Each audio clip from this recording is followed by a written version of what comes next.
Edinburgh in the 1600s was one of the most crowded, vertical, and volatile cities in Europe. Tens of thousands lived packed into towering stone tenements, where disease, fire, and religious conflict were constant threats. This view shows the Royal Mile. By the early 1600s, the Royal Mile stretched nearly a full mile from the castle down to Holyrood Palace, and it was the spine of the entire city. This view shows the cobbled high street crowded with timber-fronted shops, stone tenements rising 6, 7, even 10 stories high on either side, and crowds pressing shoulder to shoulder through the narrow wynds and closes. You can see merchants selling wool, fish, and imported wine from booths that jutted into the street. The air smelled of wood smoke, open drains, and animals. Carts rattled over uneven stones. Church bells rang from St Giles Cathedral in the midground. But the Royal Mile was not just commerce. It was also danger. Crowds brought pickpockets and brawlers.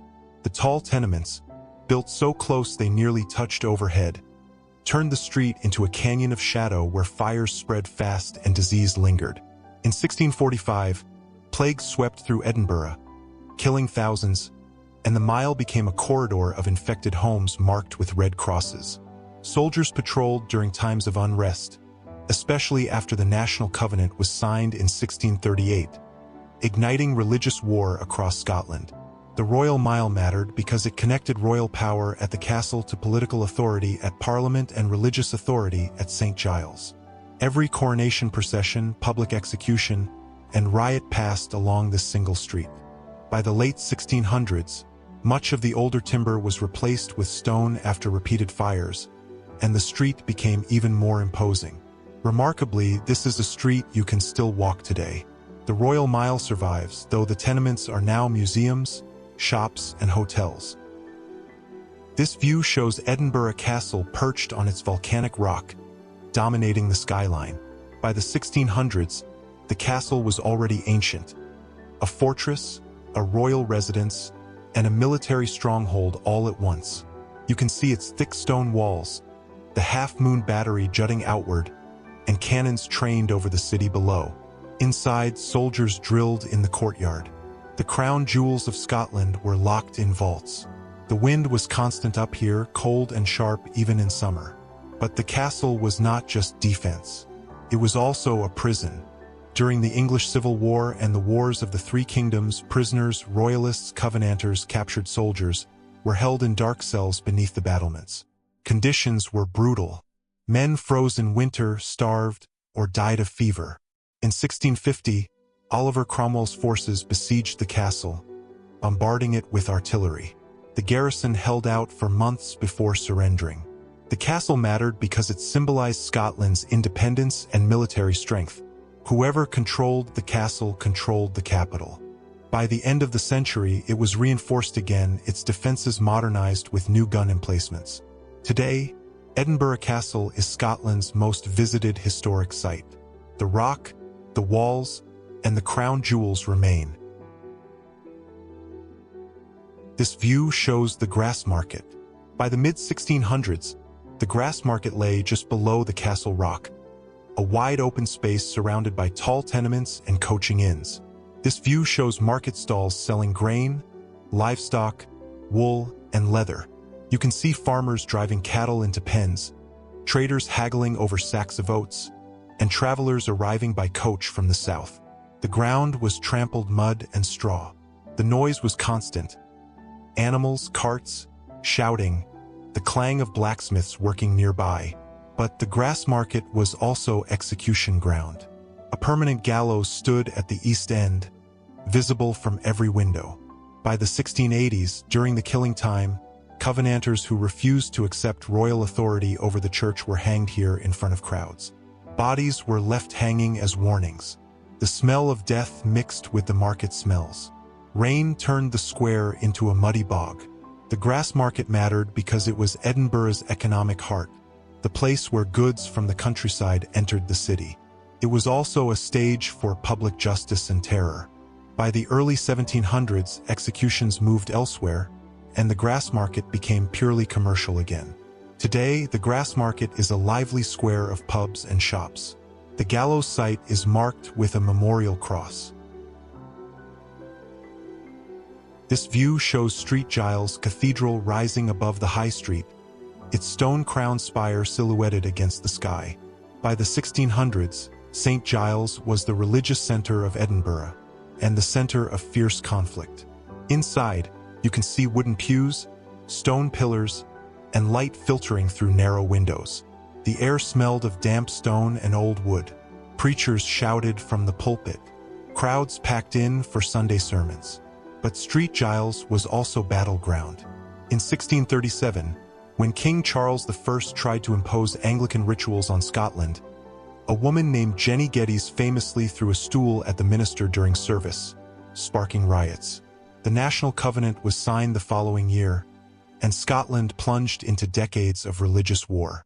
St Giles was alternately controlled by Presbyterians, Episcopalians, and English occupiers. Soldiers guarded the doors. Disputes turned violent.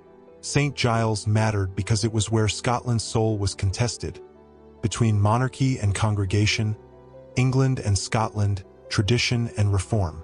By the late 1600s, Presbyterianism had won, and St Giles became the Kirk's stronghold. Today, St Giles Cathedral still stands on the Royal Mile, its crown spire unchanged.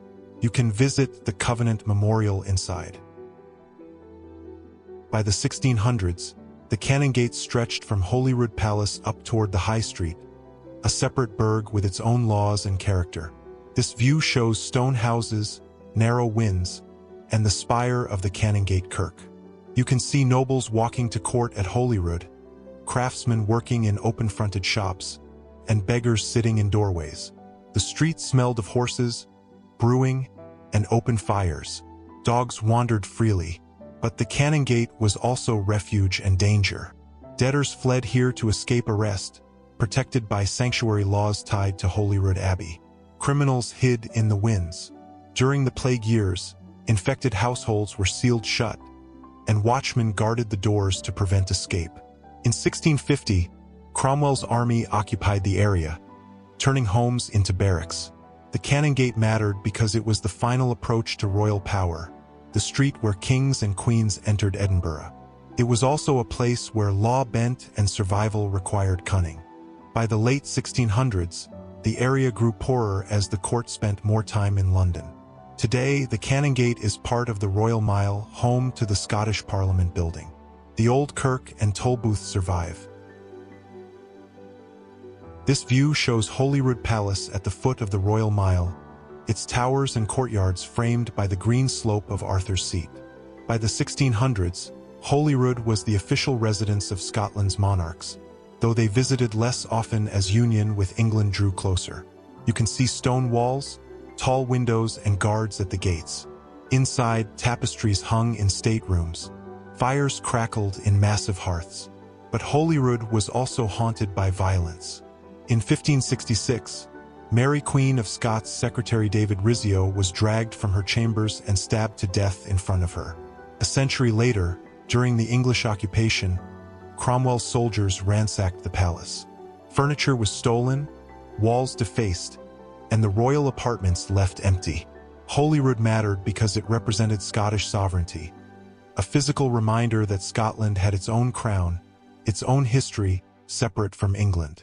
By the early 1700s, after the Act of Union in 1707, the palace fell silent, rarely used.